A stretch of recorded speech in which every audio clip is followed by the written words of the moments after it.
Dushane Blackwood found a dying cop on Harbor Bridge at 1:30 in the morning, and the first thought that crossed his mind was not Dushane. compassion but calculation. How fast could he walk away without being seen? How soon before someone found the body? And most importantly, why was she Dushane. whispering his name? The fog rolled thick across the water, turning the old bridge into something from a nightmare. Dushane had been walking it for 20 minutes, trying to clear his head after spending 4 hours mediating a crew dispute that nearly ended in bloodshed.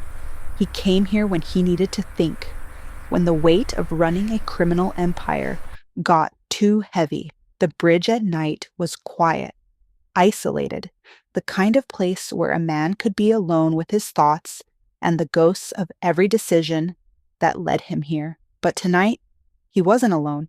She was crumpled against the guardrail like discarded trash, one arm bent at an unnatural angle, dark blood spreading beneath her in a pool that looked black in the dim light. Even from 15 feet away, Dushane could see she was wearing a police uniform, dark blue with silver buttons, a badge, catching what little light filtered through the fog.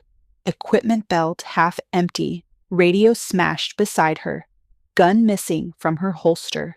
A cop, beaten, dying, on his bridge.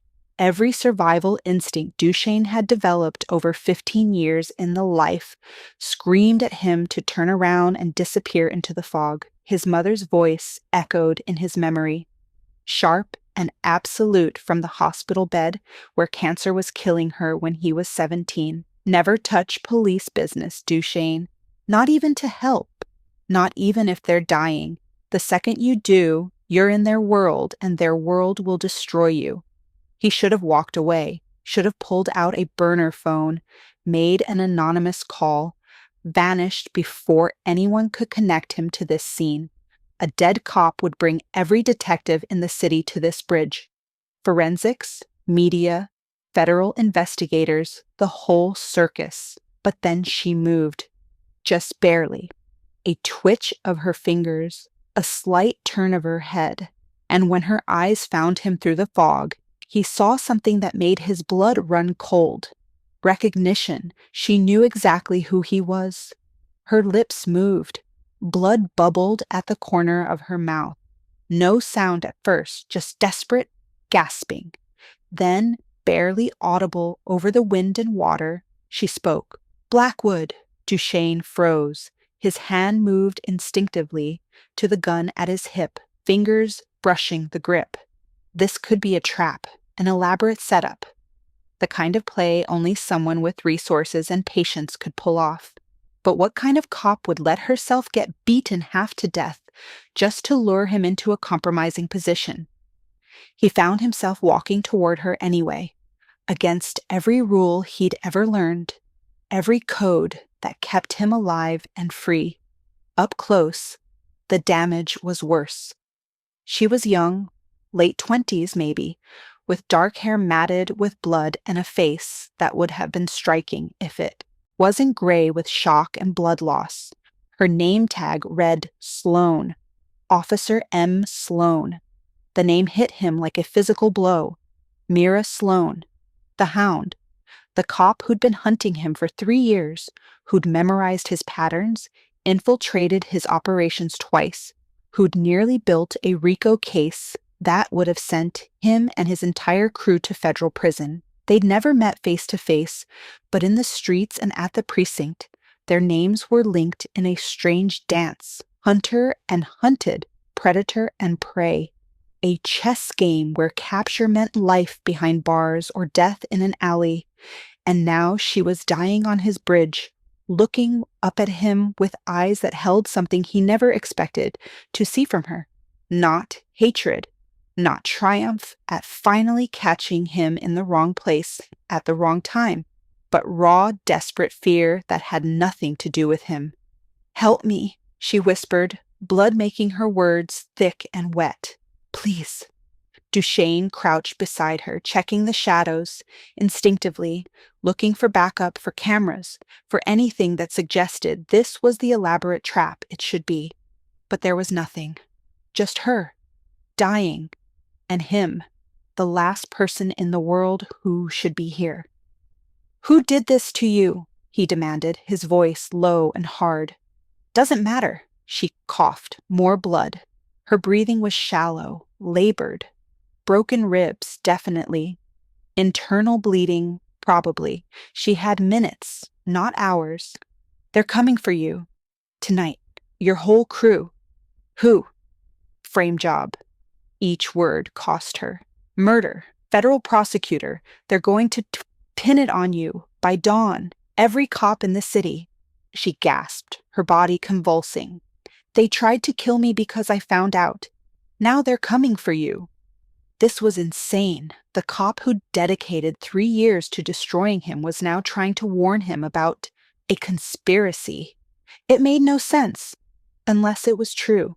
Unless someone powerful enough to attempt killing a cop in the open was also powerful enough to frame him for murder, that would bring down his entire operation. Dushane made a decision that changed everything. He pulled out his phone and dialed a number he'd memorized, "I need you at the but warehouse. hoped never to Now. use. A woman Bring answered everything." on the second ring, her voice sharp with suspicion. "This better be life or death." "It is, Raina. I need you at the warehouse. Now. Bring everything." "What happened?" "I'm bringing you a cop," Dushane said, already gathering Mira into his arms as gently as he could manage. She was lighter than expected. Or maybe adrenaline made him stronger. Her blood soaked through his coat immediately, warm and sticky. "And she's dying." Dr. Raina Hayes was silent for 3 seconds. "You've lost your mind." "Probably. How fast can you get there?" 20 minutes. Make it 15. "And Raina?" "No one can know. Not your people, not mine. No one." "You're going to owe me for this, Dushane." "Add it to my tab." He ended the call and started moving, cradling Mira against his chest. She was barely conscious now, her breath rattling, blood seeping through his expensive coat and designer shirt. "Stay with me, Sloan. You wanted to catch me for 3 years. You don't get to die before telling me what the hell this is about." Her eyes flickered open, unfocused. "Prosecutor Huang. They planted evidence. Your fingerprints, security footage, witness testimony. All fake." She coughed, crimson on her lips. "By dawn, you're wanted for murder. Federal Prosecutor David Huang." Dushane had read about it 2 days ago. Execution-style killing, body dumped in an alley in Chinatown. The news called it a mob hit. Dushane's crew had been laying low ever since, waiting for the heat to dissipate. But Dushane had nothing to do with it.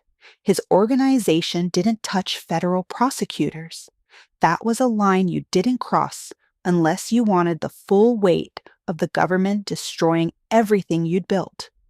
"I didn't kill Huang," Dushane said, reaching his black Mercedes sedan parked 2 blocks away in a lot with conveniently broken cameras. "I know." She could barely speak now. "That's why they picked you. Clean record on this, no motive, which makes the evidence they planted even more convincing. Whole family goes down. Tonight." Dushane laid her across the back seat as carefully as possible. Her blood immediately stained the leather. She was fading fast, her skin cold, her breathing weaker with each second. He got behind the wheel and started driving toward Red Hook, toward the warehouse his crew used for sensitive business. His mind raced through scenarios and possibilities. If what she was saying was true, if someone had framed him for a federal prosecutor's murder, then everything was over. His businesses raided, his crew arrested, his mother's legacy destroyed, everything he'd built from nothing, gone by morning, But why would Mira Sloan warn him? Why would she be dying on a bridge, beaten and left for dead, trying to save the man she'd spent 3 years trying to destroy? Unless she wasn't trying to save him, unless she was trying to save herself.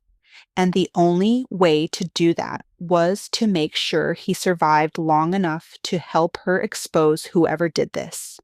"Who are they?" Dushane demanded, glancing in the rearview mirror at her pale face. "Who's coming for us?" "Clean sweep," she whispered, so quiet he almost didn't hear. "Rogue unit, inside the department. They've been taking out criminals and cops who won't play along.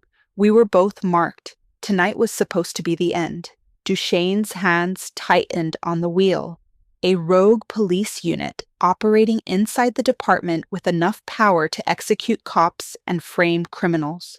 It sounded like paranoid conspiracy theory, except Mira Sloan was dying in his back seat, and in 15 years running a criminal empire, Dushane had learned that the most dangerous threats were the ones that sounded impossible until they destroyed you. He pulled into the warehouse lot. Raina's car was already there, her silhouette visible in the doorway. Dr. Raina Hayes, former ER surgeon who lost her license 5 years ago for reasons no one discussed, who now worked for cash and kept her mouth shut, perfect for situations exactly like this.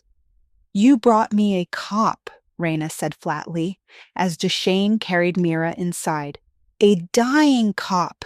Dushane, what are you thinking?" "I'm thinking she knows who's trying to frame me for murder, and if she dies, I die too." He laid Mira on the metal table under harsh fluorescent lights. "Can you save her?" Raina was already assessing with practiced efficiency. "She's lost too much blood. Broken ribs, internal bleeding, possible skull fracture. She needs a hospital." "She goes to a hospital. She's dead. Whoever did this will finish the job. Then she's probably going to die here. Make sure she doesn't." Dushane's voice was steel. "Please, Raina, I need her alive." Raina met his eyes and saw something there that made her nod. "Get out. Let me work. And Dushane, when this is over, you're explaining why you just broke your mother's most important rule." Dushane stepped out, but stayed close, pacing the warehouse floor. His phone buzzed constantly, messages from his crew, problems that needed solving, a world that didn't stop because his had just exploded. He ignored most of them, sent brief responses to the rest. His mind churning. An hour passed.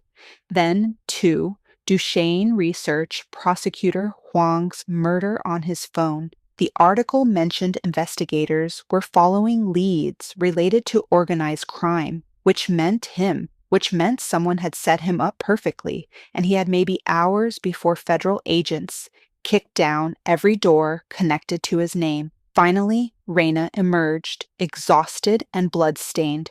She's alive, barely. If she makes it through the night, she might survive. Can she talk? In an hour, maybe. Keep it short. Dushane waited 63 minutes, then slipped into the room. Mira was bandaged and cleaned up, an IV in her arm, breathing steadier but still weak. When he approached, her eyes opened, still sharp despite everything. "You saved me," she whispered. "Why?" "You said they're framing me for murder. I need to know who and why." She tried to smile, but it turned into a grimace. "Always business. Always survival. Start talking, Sloan. Who did this? Why should I believe you?" Her eyes locked on his, and what he saw wasn't the relentless hunter he'd imagined for 3 years. It was someone broken, betrayed, burning with fury that matched his own. "Because they tried to kill us both tonight," she said, "and if we don't stop them by dawn, everything we've built, your empire, my career, all of it, will be destroyed. The only way either of us survives is if we trust each other." Dushane pulled up a chair and sat. "I'm listening." And Officer Mira Sloan, the cop who'd hunted him for 3 years, began explaining how they'd both been marked for death by a conspiracy inside the police department, and how the only way to survive was to become allies, two enemies, one impossible alliance, and a city about to explode. Mira's story came out in fragments, each word costing her, each sentence revealing a conspiracy that made Dushane's criminal empire look like a neighborhood card game. She'd been investigating what she thought was a routine case 3 months ago, a series of police shootings in marginalized neighborhoods that the department had ruled justified, but that didn't sit right with her. The victims were all criminals, yes, but the circumstances were too clean, too convenient. The officers involved too confident in their stories. She started digging through old case files during her off hours, cross-referencing names and dates, looking for patterns that shouldn't exist. What she found was clean sweep. Not the name, not yet, but the shape of it. Officers who operated in the shadows of the department, moving between units without official transfers, accessing sealed evidence without proper authorization, conducting raids that never appeared in official reports, a ghost organization operating inside the police force with resources that suggested funding beyond what any legitimate unit would have. When she tried to bring her findings to her captain, Owen Reeves, the man she'd trusted for 6 years, the man who'd been like a father to her after her own died, he told her she was seeing patterns where none existed, that grief over her brother Marcus was making her paranoid, that she needed to take time off and clear her head.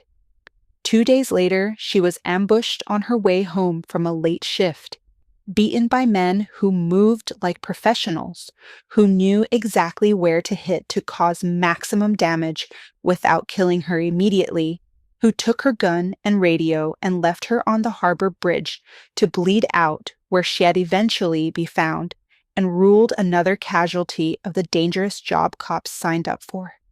Except they made one mistake.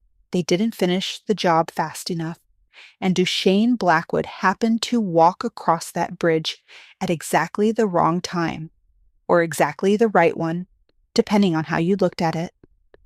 Dushane listened to all of this from his chair beside her makeshift hospital bed, his expression unreadable, his mind processing every detail with the same cold calculation he used to navigate gang wars and federal investigations. When she finished, exhausted and pale, he leaned back and studied her face, looking for deception, for holes in the story, for anything that suggested this was an elaborate play to get him to incriminate himself. But all he saw was a woman who'd been betrayed by the institution she'd dedicated her life to, and who now had nowhere to turn except to the criminal she'd been hunting. The irony wasn't lost on either of them. "So, let me get this straight," Dushane said, his voice low and measured. "You found evidence of a rogue police unit that's been executing criminals and dirty cops for years. You brought it to your captain, who happens to be running said unit. He ordered your execution. And now you're telling me this same unit framed me for killing a federal prosecutor so they can take down my entire organization in one coordinated strike. Do I have that right?" Mira nodded weakly. "They've been planning it for months. I saw the files before they caught me snooping. Your name, your crew members, detailed surveillance reports, financial records they shouldn't have access to. They were building a case, but not for court, for elimination. You refused to pay their protection money, disguised as civic cooperation fees. That made you a problem. An example needed to be set." Dushane felt cold fury settling into his bones. In 15 years running a criminal empire, he'd faced down rival crews, federal investigations, and internal betrayals. But this was different. This was the system itself, the very institution that was supposed to be his enemy, operating by rules even dirtier than his own. At least in his world, everyone knew the game. You dealt drugs, you ran protection rackets, you operated outside the law, but there was a code. You didn't touch civilians. You didn't frame innocents. You didn't pretend to be something you weren't. These cops had taken an oath to serve and protect, then twisted it into a license to kill anyone who threatened their power. "How much time do we have?" he asked. "Hours, maybe less." Mira tried to sit up, grimaced, fell back. "The prosecutor's murder was 2 days ago. They planted your fingerprints on the weapon, security footage showing vehicles registered to your businesses near the crime scene, and a witness who'll testify they saw you personally pull the trigger. By dawn, federal agents will be at every property connected to your name. Your crew will be arrested, your assets frozen, and you'll be the most wanted man in the city." Dushane's phone buzzed.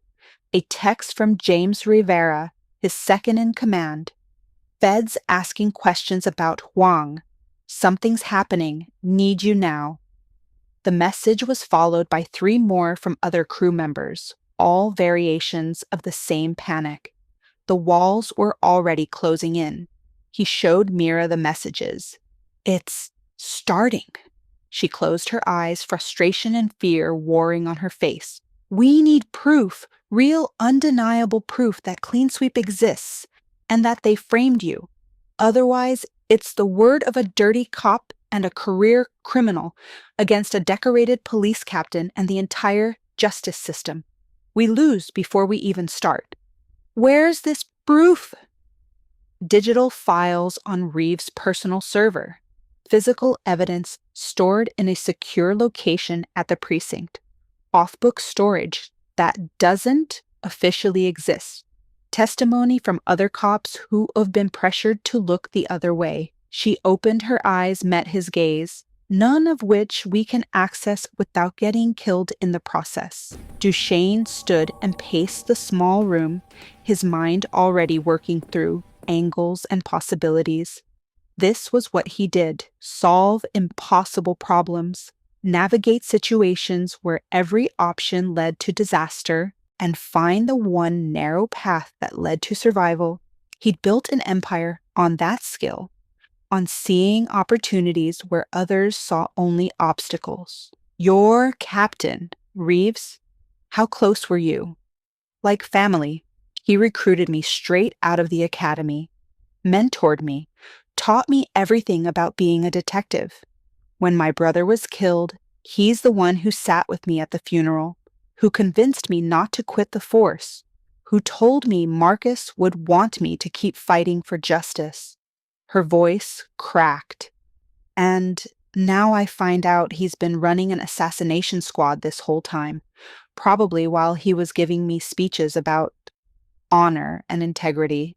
So he knows how you think, knows your methods, your contacts, your patterns, everything, which means he'll anticipate any move I make." She looked at Dushane with something like hope. "But he doesn't know you. Not really. He knows what the files say, what surveillance has shown. But he doesn't understand how you operate, how you think. That's our advantage." Dushane stopped pacing. She was right. Reeves had been hunting criminals for decades, but criminals who operated within predictable patterns, who made predictable mistakes.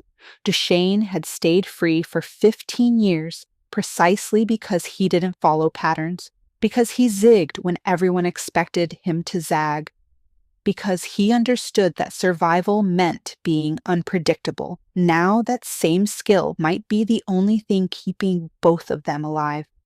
"I need to see the evidence they planted," he said. "The murder weapon, the footage, the witness statement. I need to know exactly how they're framing me so I can figure out how to unframe myself." "That's impossible. It's all in police custody by now. Evidence lockup secured behind multiple layers of security and authorization. You can't just walk in and... She stopped, seeing the expression on his face. You're not seriously considering breaking into a police evidence facility. You have a better idea, about 100 better ideas, all of which don't involve committing multiple felonies that would actually give them a legitimate reason to arrest you. Dushane pulled out his phone and scrolled through contacts, his thumb hovering over a name he hadn't called in 2 years, Marcus Cole, one of his crew members who'd worked security at various city facilities before joining the organization, a man who knew building layouts and security systems the way most people knew their own homes. If anyone could figure out how to get into police evidence lockup without triggering every alarm in the city, it was him. I'm not going to prison for something I didn't do, Dushane said quietly, and I'm not letting them destroy everything I built based on lies.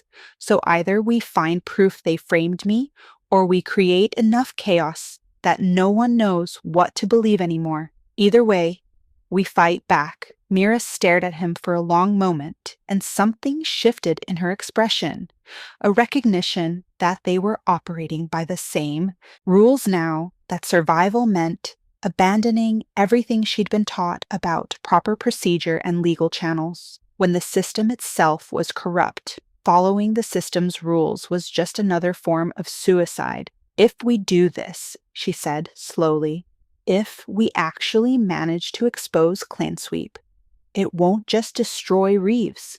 It'll bring down half the department. Cops who were just following orders, who didn't know what they were part of. Good cops who will be tainted by association. The public trust in law enforcement will collapse. Everything I've worked for, everything Marcus died believing in, it all burns. It's already burning. We're just deciding whether to let everyone else see the flames. She held his gaze, and Dushane saw the moment she made her choice. The moment she stopped being Officer Mira Sloan, who played by the rules, and became someone willing to burn down the world if that's what survival required. Okay, but we do this my way. We get proof first, chaos second. No innocent people get hurt. No civilians get caught in the crossfire. We target clean sweep and only clean sweep. Agreed. But we need more than just the two of us. You need cops you can trust absolutely. And I need crew members who won't ask questions when I tell them we're going to war with the police department. Dushane sat back down, leaning forward with his elbows on his knees. So who do you got? Mira thought for a moment, working through her mental roster of colleagues, weighing trust against competence, loyalty against survival instinct. Detective Sarah Chen. She's been asking the same questions I was, noticing the same inconsistencies. Reeves shut her down too, told her to focus on her assigned cases. She's smart, thorough, and she hates corruption more than anyone I know. Can she shoot? Better than me. Good. Who else? Officer James Kowalski, patrol cop, 10 years on the force. Grew up in the neighborhoods Clean Sweep has been clearing out. He's seen what they do firsthand, lost friends to police shootings that didn't add up. He never said it out loud, but I think he suspected something was wrong. Dushane nodded, filing away names and capabilities. I'll bring James Rivera, my second. He's been with me since the beginning, knows every aspect of the operation, and he's smart enough to understand what's at stake. Also Marcus Cole for security systems and Tasha Williams for digital forensics. She can hack anything with a power cord. You have a hacker on your crew? I have everything on my crew. You don't run a successful organization without diverse skill sets. He checked his phone again. More messages, more panic, more signs that the walls were closing in faster than anticipated. We need to move tonight. By tomorrow morning, the arrest warrants will be public, and I'll be too hot to operate. You'll need to contact your people. Bring them in carefully. If Reeves suspects you're still alive and recruiting allies, he'll move to neutralize them too." Mira struggled to sit up, every movement obviously causing her pain. "I can't exactly waltz into the precinct like this. I look like I got hit by a truck. You look like you survived an assassination attempt, which is exactly what happened." Dushane moved to help her, supporting her weight as she finally managed to sit upright. "But you're right. You need to stay hidden until we're ready to make our move, which means I handle the recruitment and you coach me on exactly what to say to convince cops to trust a criminal." "That's going to be a short conversation. Hi, I'm the mafia boss you've been investigating, but we're on the same side now doesn't exactly inspire confidence." "Then we don't tell them who I am. Not at first. We tell them you're alive, that you have evidence of corruption, and that you need their help to expose it. Once they commit, once they're in too deep to back out, then we reveal the whole picture." Mira considered this, weighing the deception against the necessity. That's manipulative. That's survival. And right now, survival is all that matters. Dushane pulled out his phone and started typing a message to Rivera, calling in his most trusted people for an emergency meeting. "We have maybe 6 hours before the hammer falls.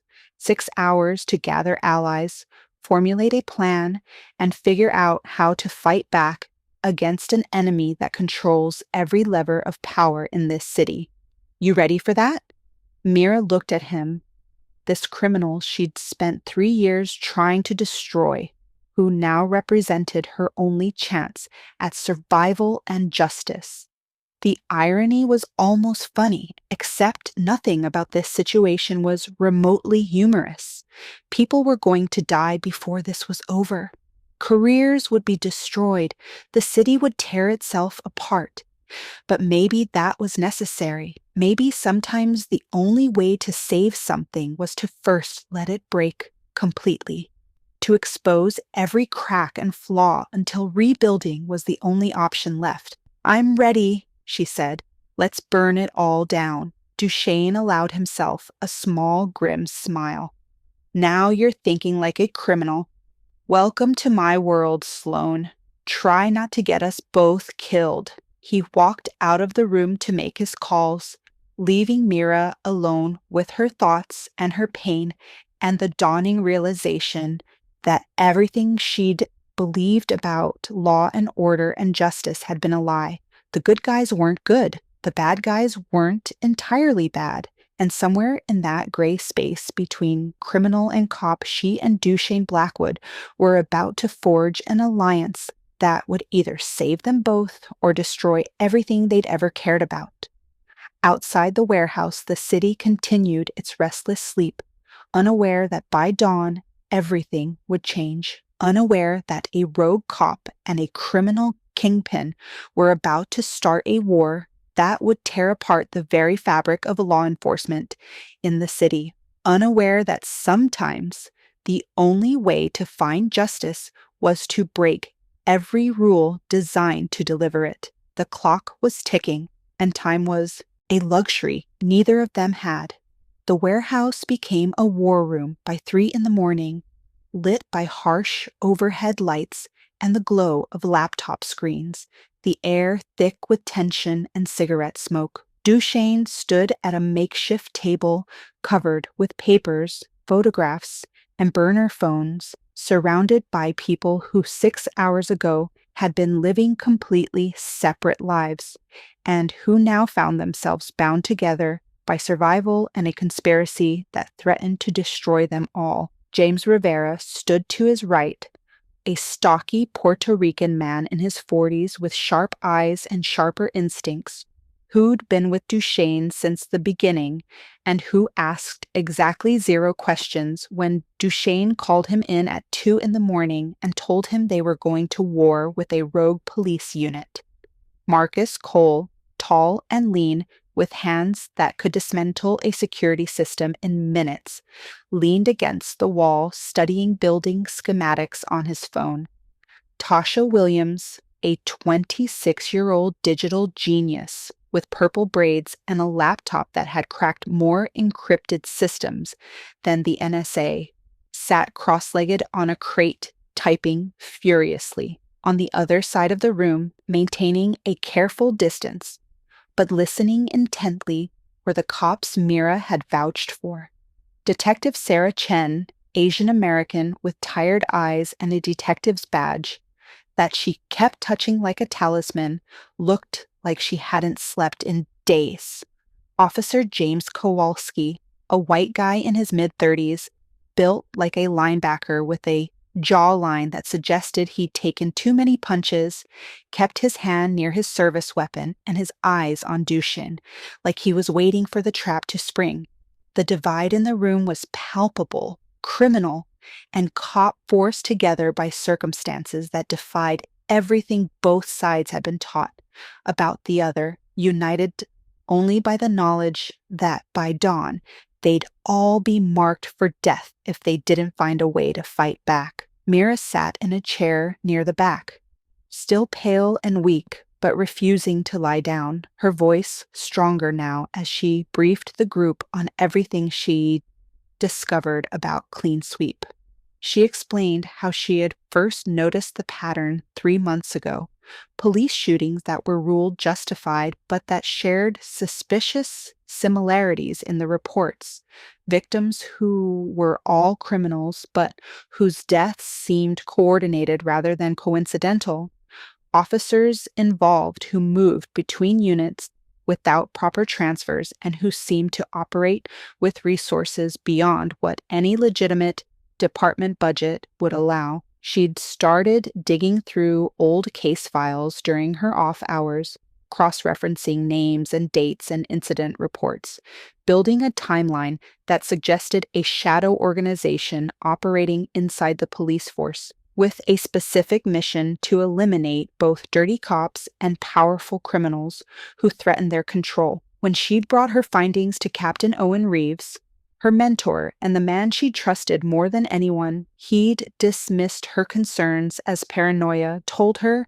she was seeing patterns where none existed, suggested she take time off to deal with unresolved grief over her brother. 2 days later, she was ambushed on her way home, beaten professionally, and left on Harbor Bridge to die in a way that would look like another cop killed in the line of duty, a tragic casualty that would be mourned and then forgotten while Clean Sweep continued its operations unchallenged. The prosecutor, David Huang, was investigating police corruption, Mira continued, her voice cutting through the room's tense silence. I found references to it in the files before they caught me. He was building a case, had informants inside the department, was close to exposing something big. Clean Sweep killed him and framed Dushane for it, killing 2 birds with 1 stone. Remove the prosecutor who was getting too close and take down a criminal organization that refused to play along with their protection racket, disguised as civic cooperation. She looked directly at Detective Chen. You asked me 2 months ago why so many of your cases were being reassigned to Captain Reeves's unit. This is why. He's been controlling which investigations move forward and which get buried. Chen's jaw tightened. I thought I was being paranoid. Thought maybe I'd piss someone off upstairs. She pulled out a folder she'd brought with her, spread papers across the table. I kept copies of everything. Case files that disappeared, evidence that went missing, witnesses who suddenly refused to talk or who vanished entirely. I thought it was just department incompetence. But this makes more sense. Someone was actively sabotaging investigations that got too close to the truth. Kowalski stepped forward, his voice rough with barely contained anger. I lost my partner 8 months ago, Derek Mason. Cleansweep shot him during what they called a justified response to a violent suspect. Except Derek had been asking questions about missing evidence, about money flowing through certain units that didn't match any official budget. He told me the night before he died that he was close to something big, that he was going to blow the whole thing open. He met Mira's eyes. They killed him, didn't they? Made it look like a criminal took him out. But it was cops, our own people. Mira nodded slowly. I found his name in the files. I'm sorry, James. He was on their list. They eliminated him because he was getting too close. The room fell silent, the weight of that confirmation settling over everyone like a shroud. The divide between criminal and cop seemed less important suddenly, overshadowed by the larger betrayal of a system that was supposed to protect everyone, but that had instead become a weapon wielded by those who cared only about power and control. Dushane broke the silence, his voice cutting through the emotional heaviness with cold pragmatism. We all have reasons to want these people destroyed, but reasons don't win wars. Evidence does. Strategy does. So, here's what we know. Cleansweep framed me for Huang's murder, using planted evidence that will hold up in court unless we can prove it was fabricated. They have federal agents ready to raid my properties at dawn, maybe 6 hours from now. They think Mira is dead, which gives us a small window where they're not actively hunting her. And they control enough of the police department to make any official channels useless. Did I miss anything? Rivera spoke up, his voice measured. They have resources, serious resources. Black budget operations don't run on good intentions. Someone's funding this, and it's not coming from department coffers. Follow the money, and we find who's really running clean sweep. The mayoral election, Chen said suddenly, pieces clicking together in her detective's mind. Victoria Ashford has been running on a law and order platform, promising to clean up the streets and restore public trust in police. She's been getting major endorsements from law enforcement unions, huge campaign contributions from police advocacy groups. What if it's not just endorsements? What if she's the one funding Clean Sweep as a way to prove her platform works, to show she can deliver on her promises by actually eliminating crime, just not in any legal way? Tasha looked up from her laptop. I can track financial flows. If money's moving from Ashford's campaign or her personal accounts into any kind of slush fund that's feeding Clean Sweep's operations, I can find it. Might take a few hours, but I can find it. Do it, Dushane ordered.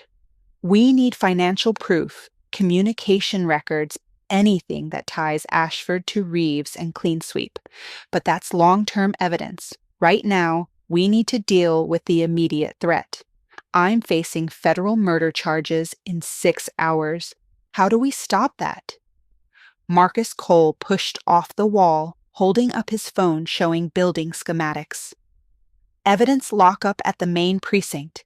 That's where they'll have stored the planted evidence.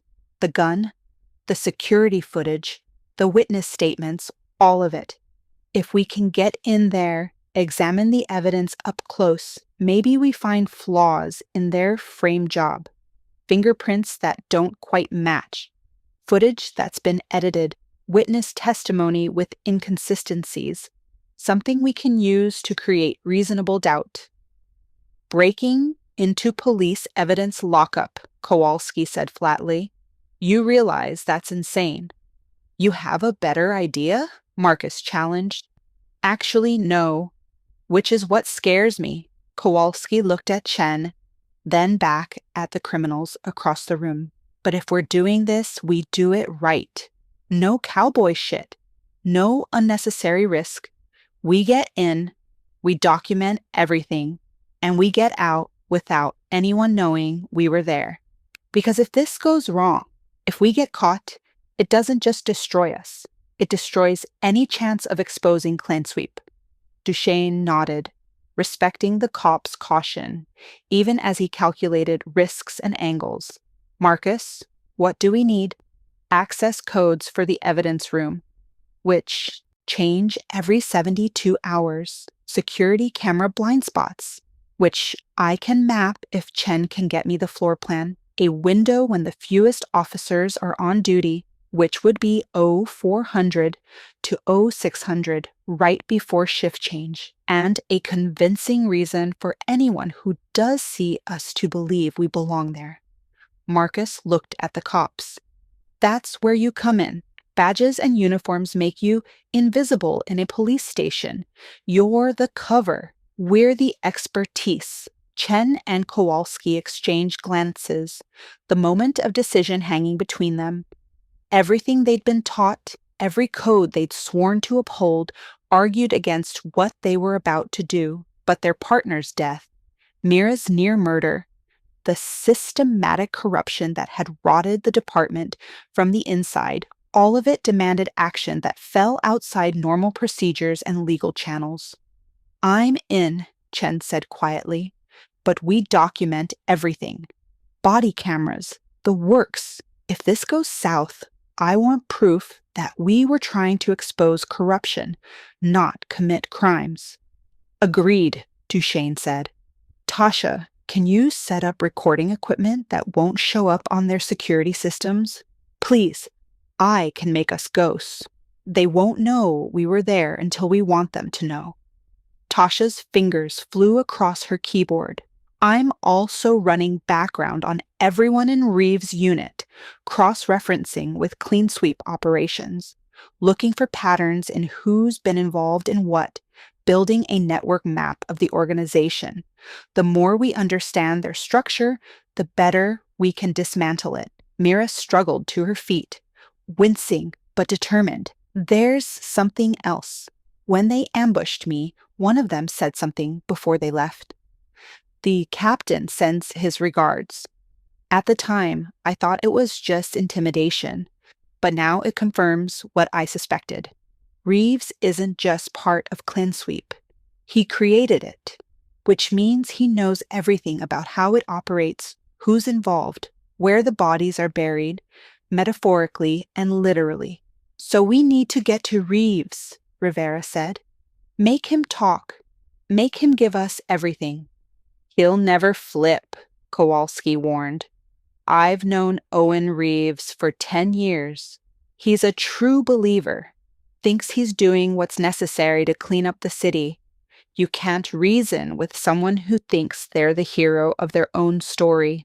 Then we don't reason with him, Dushane said coldly. We give him a choice. Cooperate and maybe survive, or go down with everyone else when this explodes. People respond to incentives. We just need to find the right one. The group spent the next 2 hours planning, strategizing, arguing over details and contingencies. Marcus mapped out the security layout of the precinct, identifying weak points and blind spots.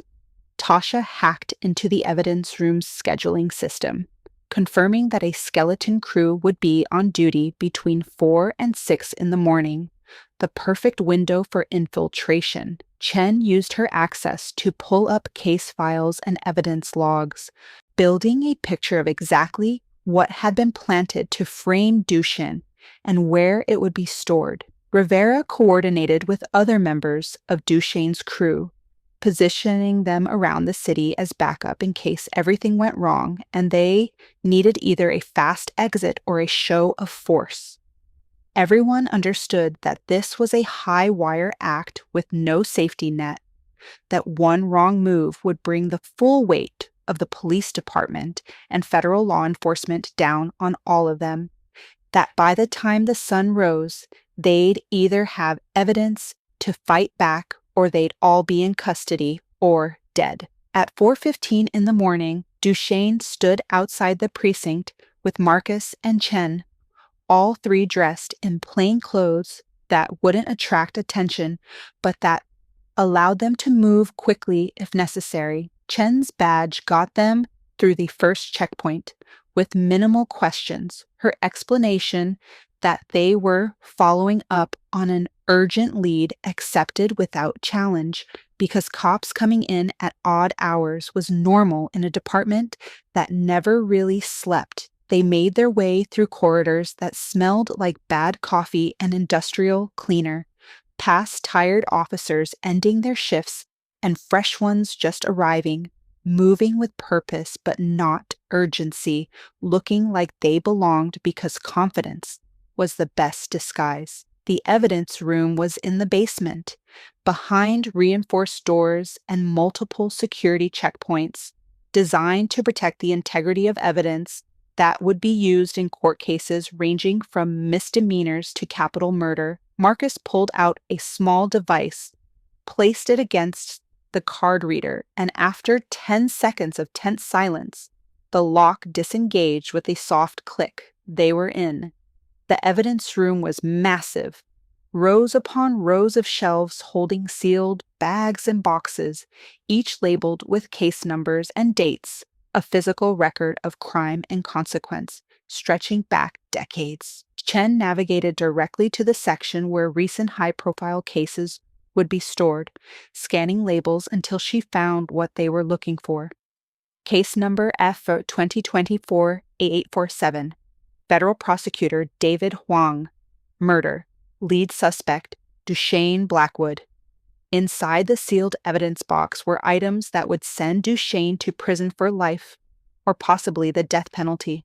A 9mm handgun, tagged as the murder weapon, with fingerprints that supposedly matched Dushane's.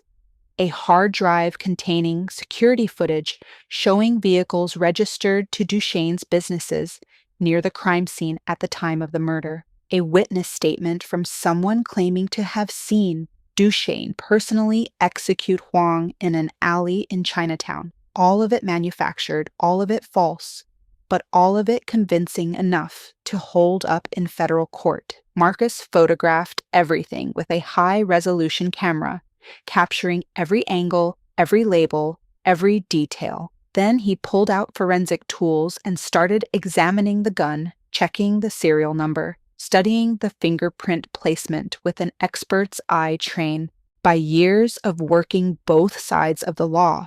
After 5 minutes of intense scrutiny, he looked up at Dushane with something like triumph in his expression. "The fingerprints are wrong," he said quietly. "They're in the right place for someone firing the weapon, but the angle is off. These were lifted from somewhere else and transferred, probably from a glass or surface you touched, then applied to the gun in a way that would show up in forensic analysis, but that doesn't match the actual mechanics of someone holding and firing this weapon. A defense expert would tear this apart on the stand." "Can you prove it?" Dushane asked. "With the right equipment and testimony, yes. This is sloppy work, probably done fast because they needed to move quickly. Clean Sweep's good at killing and framing, but they're not perfect. They made mistakes." Marcus moved to the hard drive, connecting it to a portable device that Tasha had provided. "The footage will be trickier. If it's been edited, we need to find the signatures of manipulation. That takes time and expertise." "We don't have time," Chen warned, checking her watch. "We've been here 8 minutes. Anything over 15 starts attracting attention." They worked faster, Marcus extracting data while Dushane examined the witness statement, reading the detailed account of someone claiming to have seen him commit murder. The statement was thorough, convincing, full of specific details about clothing and timing and behavior that would seem credible to anyone who didn't know it was entirely fabricated. But Dushane noticed something the investigators apparently hadn't. The witness described him wearing a specific watch on his left wrist during the murder, a Rolex Submariner with a blue face. Dushane didn't own that watch, never had. It was a small detail, probably thrown in to add authenticity, but it was verifiable, falsifiable, something a defense attorney could use to undermine the entire testimony. Got it, Marcus said, disconnecting his device. I have copies of everything. Now we get out before someone realizes we're here. They resealed the evidence exactly as they'd found it, making sure nothing appeared disturbed. Chen led them back through the corridor, maintaining the same calm confidence they'd arrived with, 2 people and a consultant finishing up routine business in the middle of the night. They were 20 feet from the exit when a voice stopped them cold. Detective Chen, didn't expect to see you here at this hour. Captain Owen Reeves stood in the corridor, coffee in hand, his expression friendly but his eyes calculating and sharp. He was in his late 50s, with gray hair and a face that projected authority and trust. The kind of cop who'd spent decades building a reputation as a straight shooter and department legend. Looking at him, no one would suspect he was running an assassination squad. That was what made him dangerous. Chen's training kicked in instantly, her expression shifting to mild surprise rather than panic.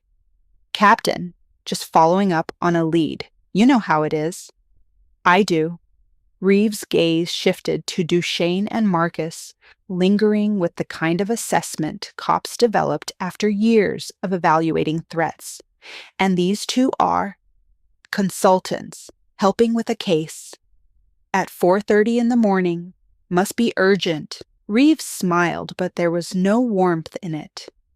You look tired, Sarah. Maybe you should take some time off. The job can grind you down if you let it. The threat was subtle but unmistakable. Chen held his gaze without flinching. I'll rest when the case is closed, sir. Same as always. Reeves nodded slowly, taking a sip of his coffee. That's what I've always admired about you. Dedicated. Thorough. Just make sure you're dedicating yourself to the right things. Wouldn't want you to end up like Sloan, chasing shadows until they consumed her. The mention of Mira's name, delivered with casual cruelty, was calculated to provoke a reaction. Chen gave him nothing, her expression professional and neutral. I heard about Officer Sloan. Tragic. Any leads on who attacked her? We're investigating. These things take time. Reeves glanced at Dushane again, something flickering in his eyes that suggested recognition, suspicion, calculation. Well, don't let me keep you. Good luck with your case, detective. He walked past them down the corridor, his footsteps echoing in the early morning silence. They waited until he was out of sight before moving, not running, but walking with controlled urgency toward the exit and out into the pre-dawn darkness, where Rivera waited with a car engine running. They climbed in and drove away, none of them speaking until they were several blocks clear, the adrenaline finally hitting now that immediate danger had passed. He knows, Chen said quietly. Maybe not everything, but he suspects something. The way he looked at you, she glanced at Dushane. That wasn't casual curiosity. That was recognition. He knows who you are. Then the clock just moved faster, Dushane said, his mind already racing through contingencies and next moves. We have maybe hours before he figures out what we're doing and moves to stop us. Whatever evidence Tasha's gathering, whatever plan we're building, it needs to happen now, today, because by tonight, we're all marked. They returned to the warehouse where the rest of the group waited anxiously. Marcus immediately sat down with Tasha to analyze the data they'd collected, looking for flaws in the planted evidence that could be used to create reasonable doubt. Chen and Kowalski huddled together, reviewing their options for who else in the department could be trusted, who might be willing to listen if presented with proof of Cleansweep's existence and crimes. Rivera coordinated with Dushane's crew, preparing for multiple scenarios ranging from coordinated exposure of the conspiracy to armed defense if things went completely sideways.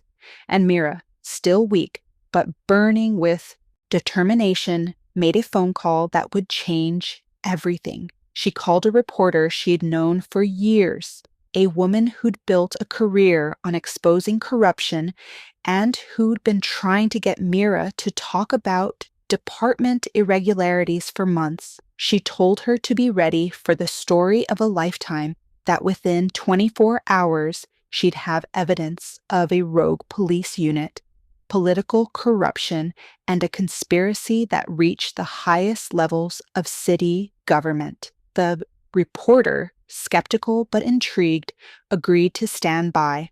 By dawn, as the city began to wake, as federal agents prepared to execute arrest warrants for Dushane Blackwood and raid properties connected to his organization, as Captain Owen Reeves coordinated with Victoria Ashford's campaign to ensure their plan moved forward without complications, the unlikely alliance of cops and criminals gathered in a warehouse in Red Hook made their final preparations for a war that would tear apart the city's power structure and expose truths that powerful people had killed to keep hidden. The pieces were in place. The evidence was gathered. The trap was set. Now they just had to survive long enough to spring it. The federal agents arrived at Dushane's legitimate businesses at precisely 6 o'clock in the morning, armed with warrants and tactical gear, expecting to find a criminal empire caught off guard, and a suspect who'd spent the night planning an escape rather than a counterattack. What they found instead were empty offices, wiped computers, and employees who claimed to know nothing about their boss's whereabouts. All of it coordinated during the night by Rivera and the crew members who understood that sometimes the best defense was strategic absence. The raids made headlines immediately. News helicopters circling properties across the city, reporters breathlessly describing the manhunt for alleged cop killer, Dushane Blackwood, federal prosecutors scheduling press conferences to announce charges, the whole machinery of justice grinding into motion based on evidence that had been manufactured by the very people sworn to uphold that justice. At the warehouse in Red Hook, Dushane watched the coverage on a laptop screen with an expression that gave nothing away, his mind already 3 moves ahead, calculating how to turn this public spectacle into an advantage rather than a death sentence. Beside him, Mira sat with her own laptop, coordinating with the reporter she'd contacted, feeding information piece by piece, building a narrative that would explode across every news outlet by afternoon if they could survive that long. The plan was simple in concept, devastating in execution. They would force Captain Owen Reeves to reveal himself, to make a choice between self-preservation and loyalty to Clean Sweep. And in that choice, they would expose the entire conspiracy to a public that was already watching, already questioning, already primed to believe that something was fundamentally broken in the system they'd been taught to trust. Tasha had spent the last 3 hours tracing financial records, following money from Victoria Ashford's campaign through a network of shell companies and intermediary accounts until it landed in a slush fund that paid for Clean Sweep's operations, equipment purchases that never appeared on department budgets, salaries for officers who technically didn't exist on any official roster, operational expenses for a unit that had no legal authority or oversight. The evidence was damning, incontrovertible proof that the mayoral candidate had been funding a rogue police unit that assassinated criminals and cops with equal efficiency, all in service of a law and order platform that promised to clean up the streets while getting those streets dirty with blood and corruption. Chen and Kowalski had identified 12 other officers, they believed were honest, cops who'd been asking the same questions Mira had asked, who'd been shut down or reassigned when they got too close to uncomfortable truths, who might be willing to stand up if presented with proof that their suspicions had been correct all along. Marcus had analyzed the planted evidence in detail, documenting every flaw and inconsistency, building a forensic case that would tear apart the frame job in any honest courtroom. Though finding an honest courtroom when the corruption reached this high was its own challenge, Rivera had positioned Dushane's most trusted crew members at strategic locations across the city, ready to move on a signal, armed not just with weapons but with cameras and recording equipment, prepared to document everything that happened next, because in the court of public opinion, video evidence was more powerful than any legal argument. The critical moment came at 9 a.m. when Mira made a call that everyone in the warehouse could hear. Her voice steady and clear, despite the pain she was still in, the phone on speaker so the entire room could witness what happened next. She called Captain Owen Reeves directly, his personal cell phone, the number she'd had for 6 years, the number she'd used to report discoveries and ask questions and seek guidance from the man she'd considered a mentor and father figure. He answered on the third ring, his voice calm and professional, giving nothing away. "This is Reeves." "Hello, Captain. It's Mira." The silence that followed was profound, stretching for 5 full seconds while Reeves processed the impossible, the dead cop speaking to him from beyond the grave where he'd sent her. When he spoke again, his voice had changed, the professional mask slipping to reveal something colder underneath. "Officer Sloan, this is unexpected. We've been looking for you. There were reports of an incident on Harbor Bridge. Are you all right?" "I survived your assassination attempt, if that's what you're asking. The men you sent to kill me did a thorough job, but not thorough enough." Mira's voice was ice. "We need to meet, Captain, you and me, face to face. There are things we need to discuss." "I don't know what you're talking about.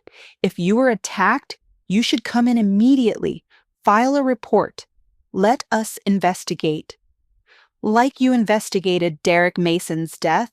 Like you investigated all those police shootings I brought to your attention." "No, thank you, Captain. I've learned not to trust investigations you control." Mira paused, letting that sink in. "I have evidence, Owen. Everything. Clean sweeps operational files, financial records connecting Victoria Ashford to your unit, names of officers involved, documentation of assassinations you ordered, proof that you framed Dushane Blackwood for David Wong's murder. All of it. And in 3 hours, it goes public unless you meet with me." Another silence, this one shorter but more dangerous. When Reeves spoke, the pretense was gone entirely, his voice flat and hard. "You're making a mistake, Mira. Whatever you think you know, whatever you think you can prove, it won't matter. The system protects itself. You come after me, after us, and you'll be destroyed. Branded a dirty cop, a criminal sympathizer, someone who betrayed everything the badge stands for. No one will believe you. They'll believe the evidence. They'll believe the money trail. They'll believe 12 other cops who are ready to testify that they suspected Clean Sweep existed and were shut down when they asked questions. They'll believe video footage and audio recordings and forensic analysis that tears apart your frame job." Mira's voice hardened. "You taught me to be thorough, Captain, to document everything, to build cases that can't be challenged. I learned well.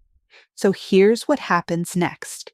You meet me at the abandoned precinct building on Riverside, the one scheduled for demolition, noon today. Just you. We talk. You have a chance to cooperate, to maybe survive what's coming. Or you don't show?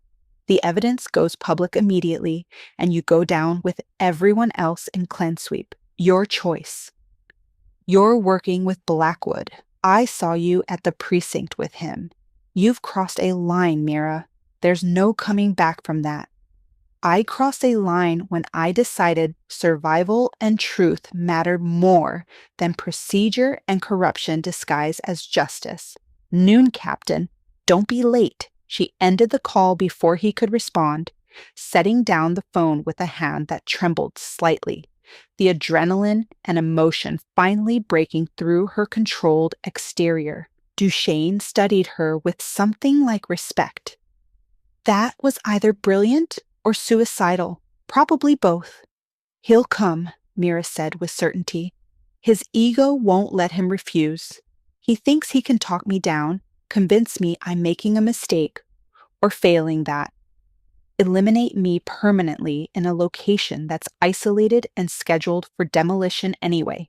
He sees an opportunity to tie up a loose end, which is exactly what we're counting on, Chen added, reviewing tactical maps of the abandoned precinct on her laptop. We wire the entire building with cameras and audio equipment. When he shows up, when he talks, when he reveals anything about Clean Sweep or the conspiracy, we have it all documented, admissible evidence that can't be dismissed or buried. But we need backup positioned carefully. If this goes wrong, if he brings a team, if it turns into a firefight, we need to be able to respond without getting everyone killed. Marcus was already calculating angles and sightlines. The building has multiple entry points.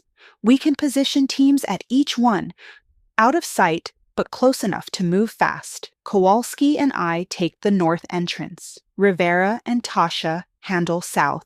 Chen coordinates from a vehicle with communications equipment ready to call in the honest cops if everything goes according to plan, or emergency services if it doesn't. Dushane stays with Mira as her backup during the actual meeting. A criminal and a cop meeting with a corrupt captain to expose a conspiracy, Kowalski said, shaking his head. This is the most insane plan I've ever been part of, which probably means it might actually work.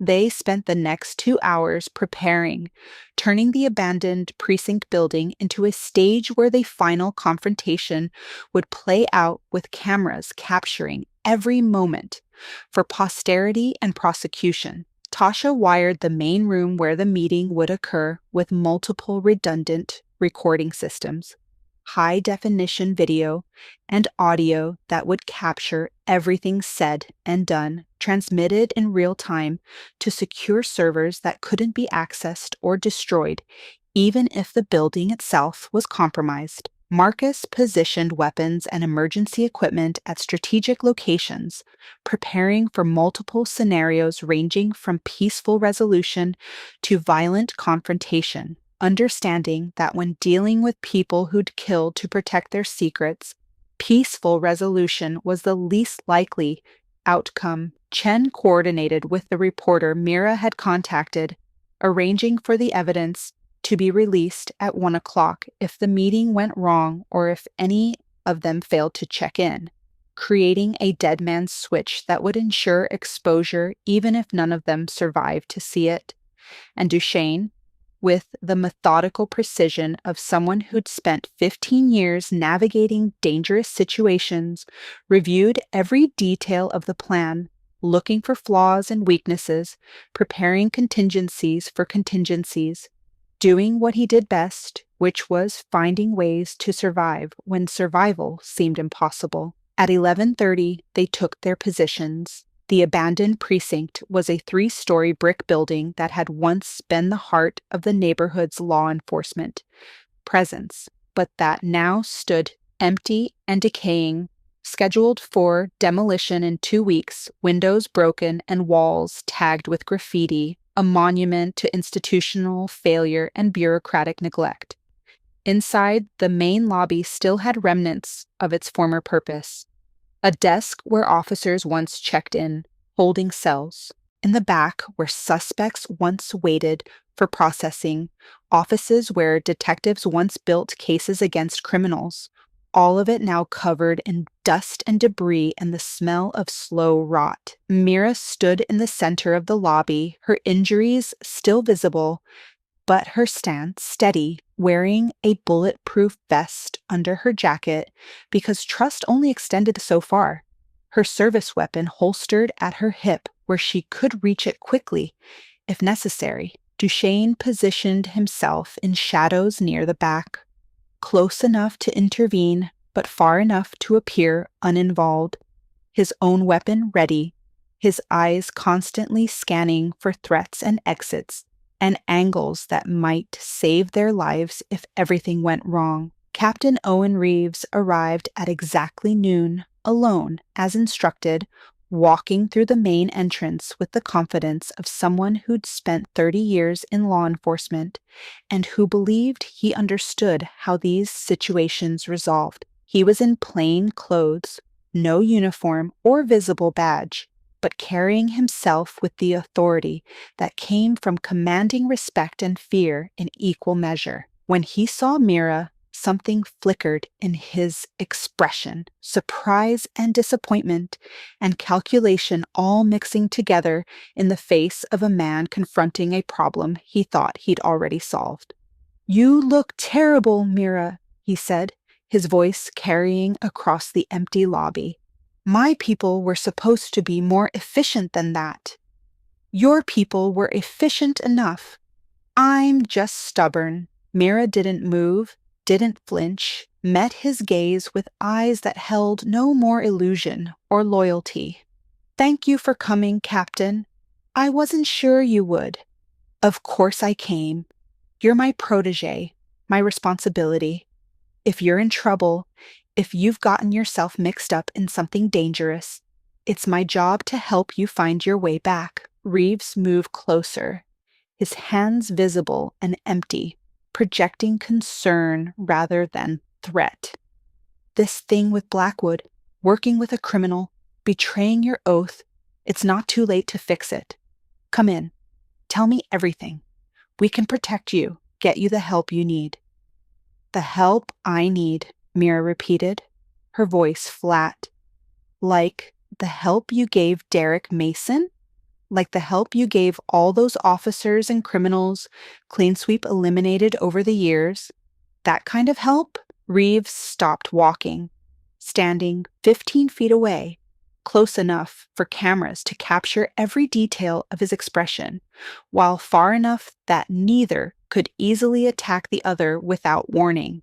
"You don't understand what you're talking about. You've been fed lies by people who want to destroy the good work we've been doing. Cleaning up this city requires difficult choices, choices that people who haven't spent decades in the trenches can't comprehend." "I understand perfectly," Mira said. "You created a rogue unit that assassinates people without trial, without oversight, without any legal authority. You've been taking money from Victoria Ashford to fund operations that serve her political ambitions. Rather than actual justice, you framed Dushane Blackwood for a murder he didn't commit because he refused to pay your protection money. You ordered my execution because I discovered what you were doing. I understand all of it, Captain. What I don't understand is how you justified it to yourself. How you looked in the mirror every morning and saw a hero instead of the monster you'd become." Reeves' expression hardened, the concerned mentor mask finally dropping completely to reveal the cold operative underneath. "Monsters are necessary, Mira. The world isn't black and white. It's not good guys and bad guys like you were taught in the academy.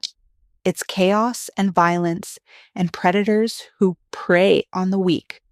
And sometimes the only way to stop them is to become something worse than they are. I've saved more lives, prevented more crime, done more good with Clean Sweep than I ever did following the rules and watching criminals walk free on technicalities.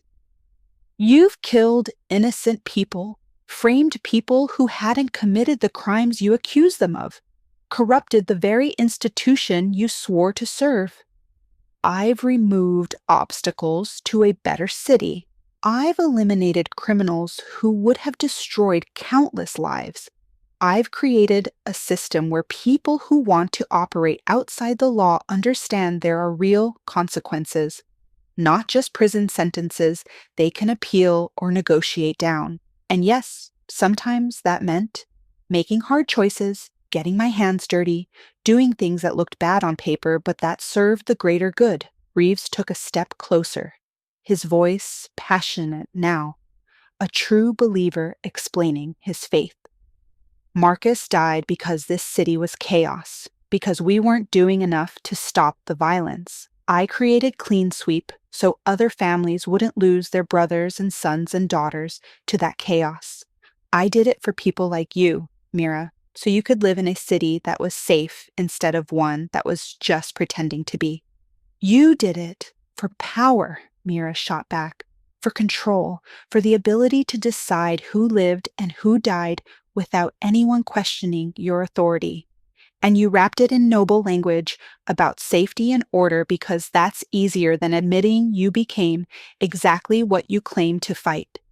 Believe what you want, but ask yourself this. Reeves spread his hands, gesturing to the abandoned building around them. Where are the good cops you promised? Where's your evidence, your proof, your backup? It's just you and me, and we both know how this ends. You come in peacefully. We find a way to resolve this that doesn't destroy both our careers, or you force my hand and I do what I should have done 3 days ago on that bridge. Either way, Clean Sweep continues, the work continues, and you become either an asset or a casualty.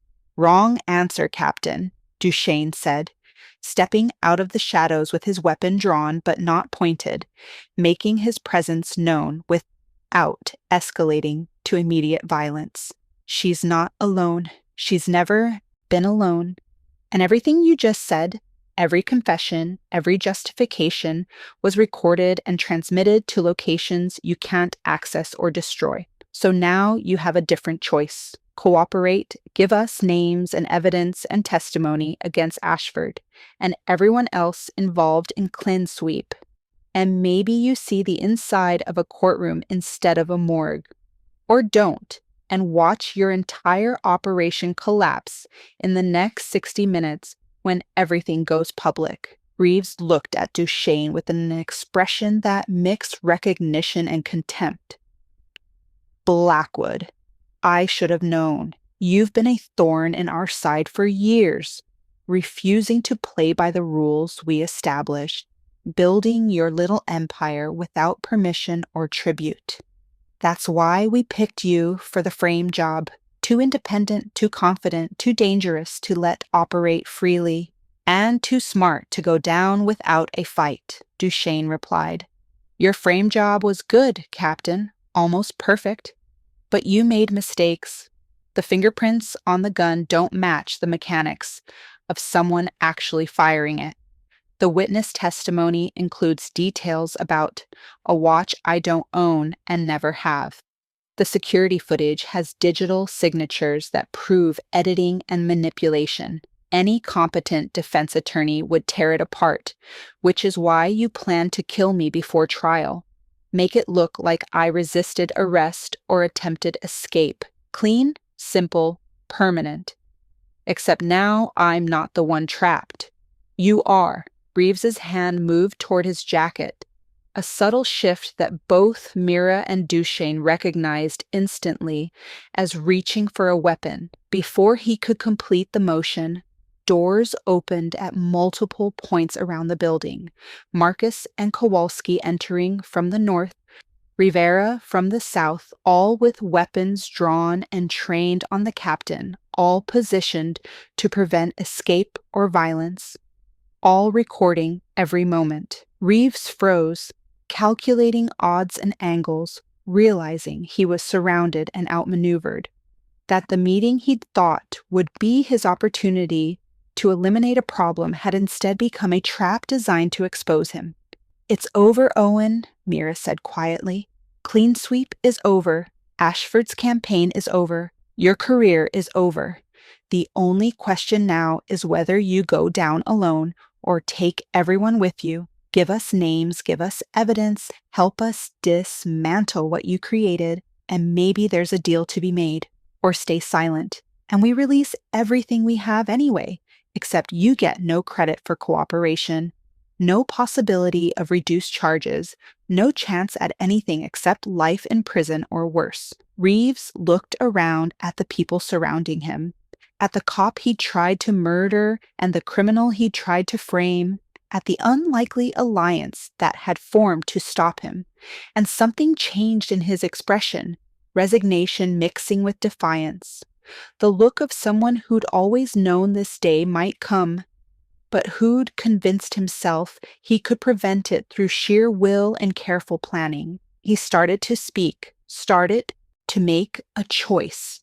But before words could form, before cooperation or defiance could be declared, the building's front entrance exploded inward in a shower of glass and splintered wood, and clean sweep operatives poured through in tactical gear, weapons raised, shouting commands, ready to eliminate everyone in the building to protect their operation and their secrets. The warehouse had become a battlefield, and the final war for the city's soul was about to begin. The first 3 seconds of the assault were chaos incarnate. Clan sweep operatives flooding through the shattered entrance with military precision, flashbangs detonating to disorient and blind.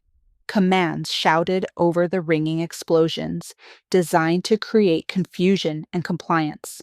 But Dushane's crew and the honest cops had anticipated violence, had positioned themselves for exactly this scenario, and muscle memory took over where conscious thought failed.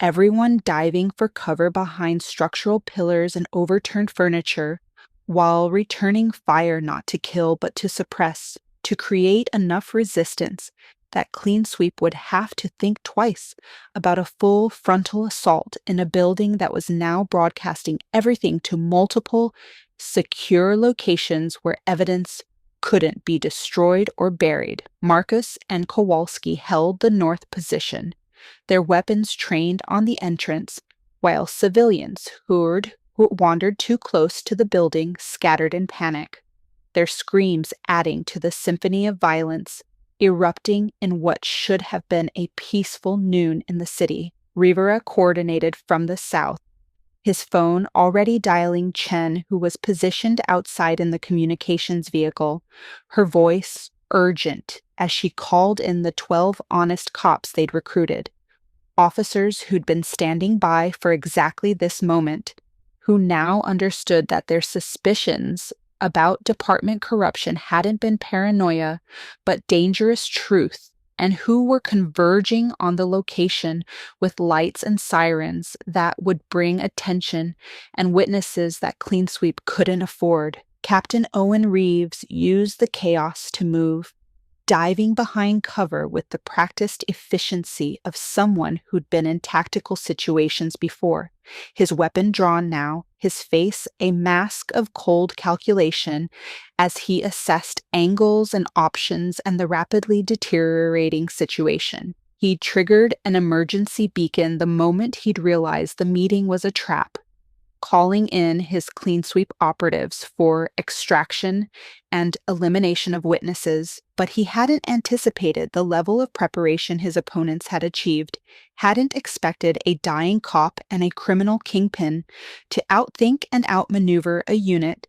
that had operated with impunity for years. His operatives were professionals, yes, but they were used to soft targets, criminals who didn't expect attack, and cops who were isolated and vulnerable, not prepared defenders with strategic positioning and backup already en route. The tactical advantage clean sweep should have had was evaporating with every second that passed, with every camera recording their faces and actions, With every honest cop racing toward the scene to investigate gunfire in an abandoned building, Mira stayed low behind an overturned desk, her weapon tracking Reeves' position, her injuries screaming at her to stop moving, but her will stronger than pain, her voice cutting through the chaos as she shouted to her former mentor, "It's over, Owen! Every second this continues, more evidence piles up against you. Surrender now, and maybe some of your people survive this." Her words were met with another burst of gunfire, bullets chewing through plaster and wood, clean sweep operatives attempting to advance deeper into the building to reach and eliminate the primary target. But Dushane's positioning had been brilliant, creating a kill box that funneled attackers into narrow corridors where numbers became a disadvantage rather than strength, where every advance cost time and exposed clean sweeps people to defensive fire that kept them pinned. Dushane moved through the building like a shadow, using his knowledge of urban warfare gained from 15 years of survival in environments where violence was commerce and hesitation was death, flanking around to position himself between Reeves and any escape route the captain might attempt. He'd lived his entire adult life in situations where the odds were stacked against him, where law enforcement and rival criminals both wanted him dead or imprisoned, and that experience had taught him lessons that served him now. Taught him that survival wasn't about superior firepower, but superior positioning and superior will. He caught Reeves' eye across the smoke-filled lobby, the criminal and the corrupt cop facing each other with mutual recognition of what the other represented. Two sides of a broken system that had created them both and that now demanded one of them fall so the other might expose the rot that had corrupted everything they'd touched. Outside, sirens grew louder, multiple police vehicles converging on the location. The honest cops Chen had recruited arriving to find a tactical situation that made no sense according to official channels, but that made perfect sense. If you understood that department corruption had finally been forced into the light, Detective Sarah Chen coordinated from the communications vehicle, directing arriving officers to establish a perimeter and prevent clean sweep operatives from escaping, feeding them information about rogue police inside the building who'd been operating an illegal assassination unit, watching their faces transform from confusion to horror to grim determination as they understood that the enemy wasn't outside the building, but wearing badges identical to their own. Some of them didn't believe it, couldn't accept that fellow officers could be so corrupt, but Chen had brought copies of the evidence Tasha had compiled, financial records and operational files, and proof that couldn't be dismissed as conspiracy theory or criminal lies, and she played the recorded conversation with Reeves from 15 minutes earlier, his confession about Clean Sweep's purpose and methods, his justification for assassinations disguised as justice. Inside the building, the gunfire had diminished to sporadic exchanges, Clean Sweep operatives realizing they were surrounded and that extraction had become impossible, that their best option now was surrender rather than fighting to a death that would only confirm everything being said about them. One by one, they threw out their weapons, hands raised, calling out that they were police officers, as if that badge still carried meaning when they'd use it to commit murders and frame innocents. Kowalski and Marcus moved forward carefully, securing each operative with zip ties and removing their tactical gear, their faces hidden behind masks that were now pulled away to reveal men and women who looked like any other cop in the city. Ordinary people who'd somehow convinced themselves that extraordinary crimes were justified by extraordinary circumstances. Mira watched them being secured. These officers who'd tried to kill her on Reeves' orders, and felt not triumph, but hollow sadness at how completely institutional corruption had poisoned people who'd once taken oaths to serve and protect. Captain Owen Reeves remained behind cover, weapons still drawn, calculating odds that had become impossible, understanding that capture meant exposure of everything he'd built, every operation Clean Sweep had conducted, every politician and department official who'd looked the other way or actively supported his unit's extra-legal activities. Victoria Ashford's campaign would implode. Yes, but so would dozens of careers, hundreds of cases that Clean Sweep had touched would be called into question.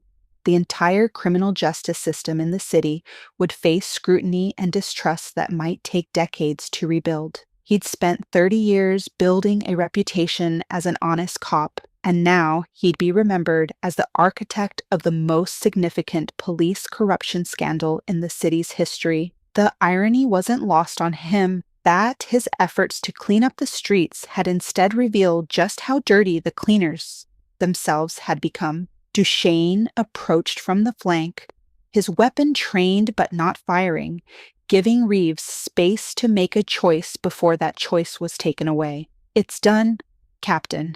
Your people are in custody. More cops are arriving every minute, and they are not your cops anymore. They're officers who actually care about the truth. You can surrender now and maybe have some control over what happens next, or you can die here and let everyone else tell your story." Your call. Reeves looked at him, this criminal who'd somehow become the instrument of his destruction, and something shifted in his expression. Resignation settling in like winter frost. He lowered his weapon slowly, placed it on the ground, and stood with the hands raised in a gesture of surrender that felt like defeat and liberation simultaneously. "I did it for the right reasons," he said quietly, "not as justification but as epitaph. Everything I did, every choice I made, was to make this city safer. You won't believe that, and maybe you shouldn't, but it's true." "The road to hell is paved with good intentions," Mira said, emerging from cover to face the man who'd been her mentor, her father figure, her betrayer. "You taught me that, Owen. You taught me that intentions don't matter if your actions destroy everything you claim to protect.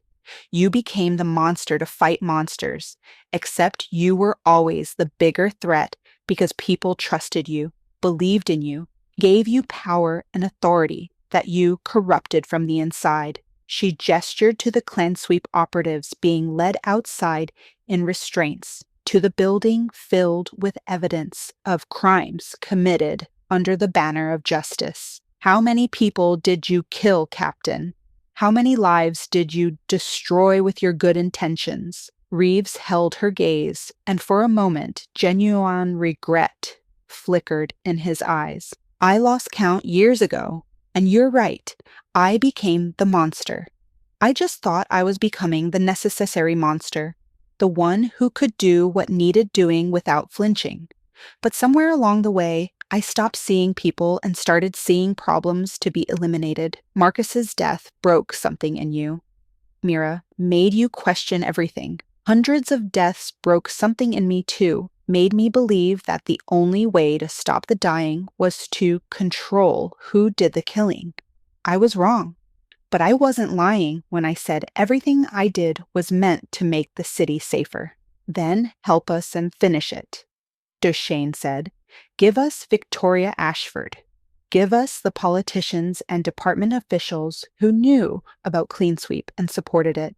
Give us names and evidence and testimony that can dismantle the entire network. Do that, and maybe your good intentions count for something in the end." Outside, the perimeter had stabilized, honest cops establishing control while Clean Sweep operatives were loaded into Taurus transport vehicles, their tactical gear and weapons secured as evidence, their shocked expressions suggesting many of them were only now realizing the magnitude of what they'd been part of and what was about to be exposed. News helicopters circled overhead, cameras capturing everything, Reporters already breathlessly describing a massive police corruption scandal unfolding in real time, speculation running wild about what exactly had happened and who was involved. At precisely 1 o'clock as planned, the evidence Tasha had compiled went live across multiple news outlets and social media platforms.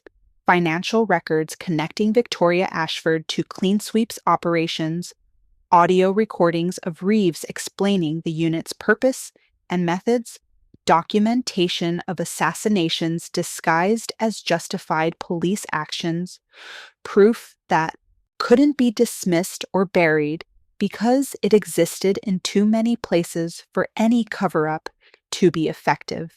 The mayoral candidate's campaign headquarters went into immediate crisis mode, phones ringing constantly with reporters demanding comment, donors demanding explanations, political advisors demanding exits that no longer existed. By 1:15, Victoria Ashford held a press conference where she denied everything with the kind of performative outrage that convinced no one. Her political career effectively over before she finished speaking. Her name now synonymous with corruption and conspiracy. The police commissioner resigned within hours, forced out by revelations that he'd known about Clean Sweep's existence, if not all its operations, that he'd approved black budget funding that supported the unit's activities, that his oversight had been so negligent or deliberately blind that an assassination squad had operated inside his department for years without official interference. Federal investigators descended on the department like locusts. The same agents who'd been preparing to arrest Dushane now redirecting their efforts toward unraveling a conspiracy that touched hundreds of cases and potentially thousands of lives, interviewing officers and examining evidence with the kind of thoroughness that suggested heads would roll at multiple levels of law enforcement and city government. Internal affairs was gutted and rebuilt with outside supervision.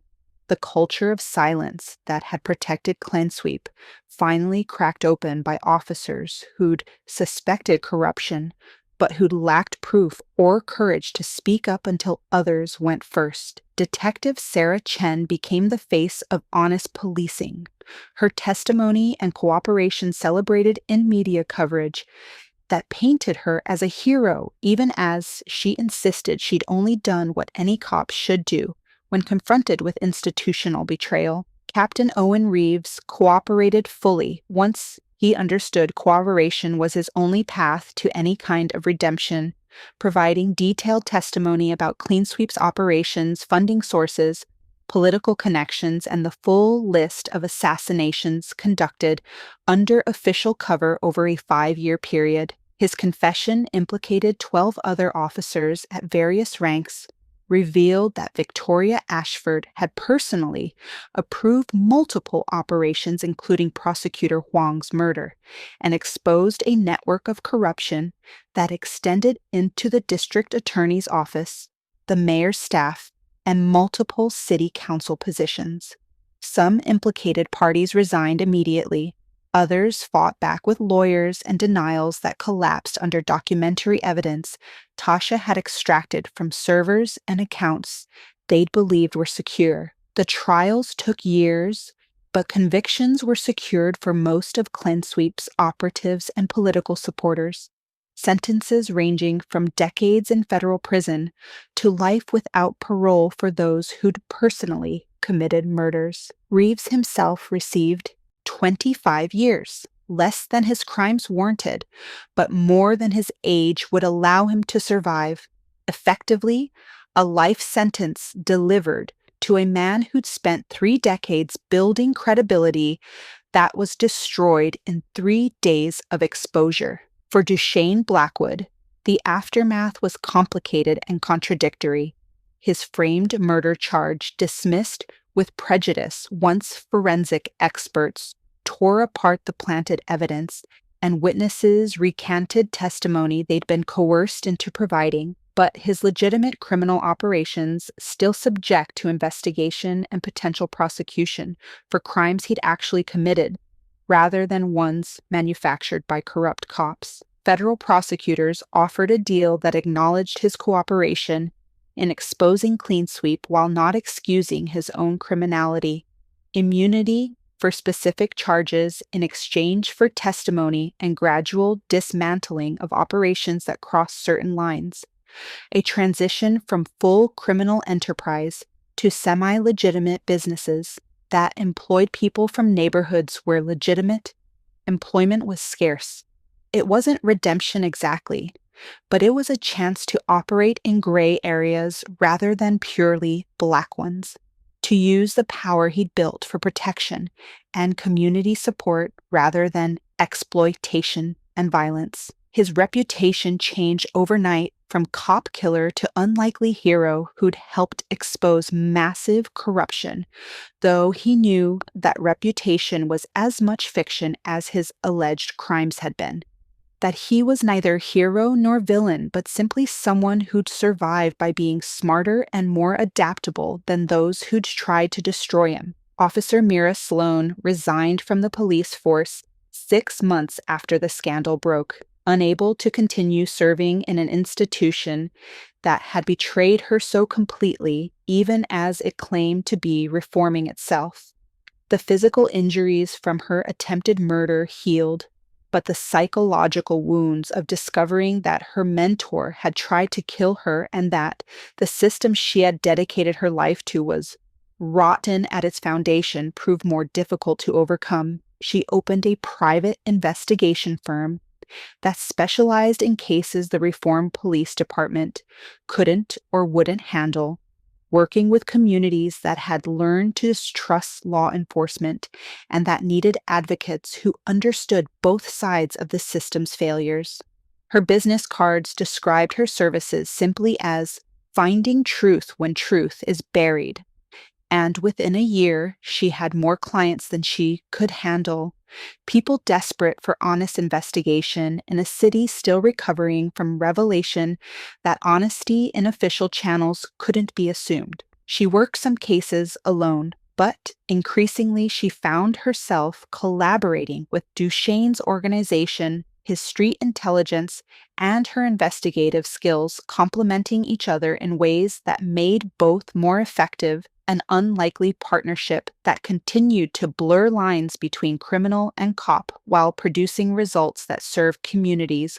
Bailed by both 9 months after the harbor bridge, they met again at the same location where everything had started, though this time both arrived intentionally rather than by accident or desperation. The city stretched out below them, lights reflecting off water that looked peaceful in the evening calm, giving no indication of the chaos that had torn through its institutions and power structures. They stood at the railing where Dushane had found Mira dying, where she'd whispered his name and warned him about threats he hadn't known existed, where an impossible alliance had begun that had saved them both while destroying the careers and lives of dozens of others who'd believed themselves untouchable. "You know this was never supposed to end well," Dushane said, not looking at her, but at the city beyond.